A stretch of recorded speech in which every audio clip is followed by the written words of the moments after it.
শেরপুর জেলা জাতীয় পার্টির সাংগঠনিক তৎপরতা বৃদ্ধির লক্ষ্যে মতবিনিময় ও আলোচনা সভা অনুষ্ঠিত। শেরপুর প্রতিনিধি মোহাম্মদ রোমানের তথ্যচিত্রে দেখুন বিস্তারিত।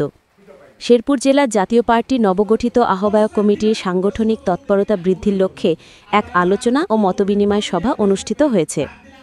শনিবার বিকেলে তালুকপাড়া জাতীয় পার্টির অস্থায়ী কার্যালয়ে এই সভা অনুষ্ঠিত হয়। অনুষ্ঠিত মতবিনিময় সভায় প্রধান অতিথি হিসাবে উপস্থিত ছিলেন শেরপুর জেলা জাতীয় পার্টির নবগঠিত কমিটির আহ্বায়ক মাহমুদুল হক মনি। শেরপুর জেলা জাতীয় পার্টির সদস্য সচিব মোহাম্মদ আশরাফ আলীর সঞ্চালনায় অনুষ্ঠিত এই আলোচনা ও মতবিনিময় সভায় আরও উপস্থিত ছিলেন জেলা জাতীয় পার্টির সদস্য জাহাঙ্গীর আলম, মোস্তফা আলী, কাজী শাহনেওয়াজ শাহিন, মন্টু মেম্বার, শফিকুল ইসলাম আপন, নূর ভক্ত, মোহাম্মদ জাকির হোসেন, ছোর মোহাম্মদ, সদর উপজেলা জাতীয় পার্টির আহ্বায়ক খলিলুর রহমান খলিল, সদস্য সচিব এনামুল হক, জাতীয় পার্টির পৌর কমিটির আহ্বায়ক মোহাম্মদ আলী, ঝিনাইগাতি উপজেলা শাখার আহ্বায়ক ফারুকুজ্জামান, শ্রীবর্দী উপজেলা জাতীয় পার্টির সাবেক সাংগঠনিক সম্পাদক মোশাররফ হোসেন, যুবনেতা মুস্তাকিন বিল্লাহ, মোহাম্মদ আর রাফি, মুস্তাফিজুর রহমান পারভেজ, মোহাম্মদ খোয়াজ আলী প্রমুখ।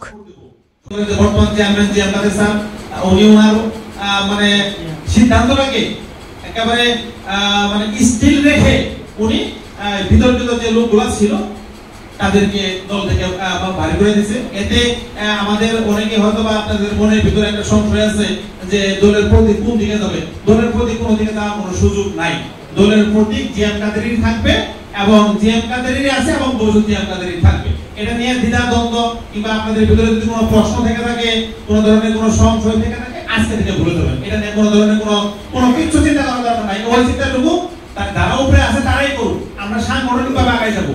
তো আমাদের যেহেতু নির্বাচন কাছাকাছি চলে আসছে, যদি নির্বাচন ফেব্রুয়ারিতে হয়, আমরা সাংগঠনিকভাবে আমাদের অনেক কাজ বাকি আছে।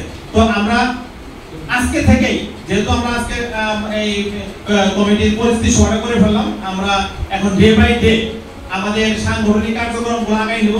আমরা সাংগঠনিকভাবে সত্য কথা বলতে আমরা সাংগঠনিকভাবে অনেক দুর্বল অবস্থায় আছি। এটাকে আমাদের একটু সচল অবস্থায় করতে হবে। আপনারা কেন ভয় পান? আমি খেয়াল করলাম অনেকেই যে ভয় পাচ্ছেন অমুক তমুক। আমাকে প্রশাসন থেকে অনেকে ফোন দিয়েছে, এখানে প্রশাসনের লোক আছে।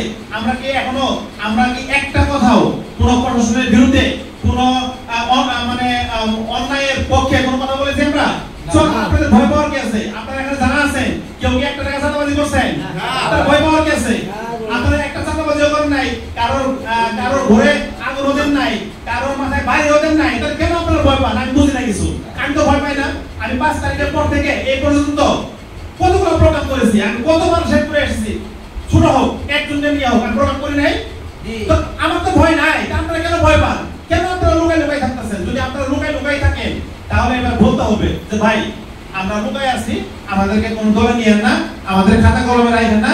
যারা সাহসী, যারা কাজ করতে পারবে তাদেরকে খাতা কলম নিয়ে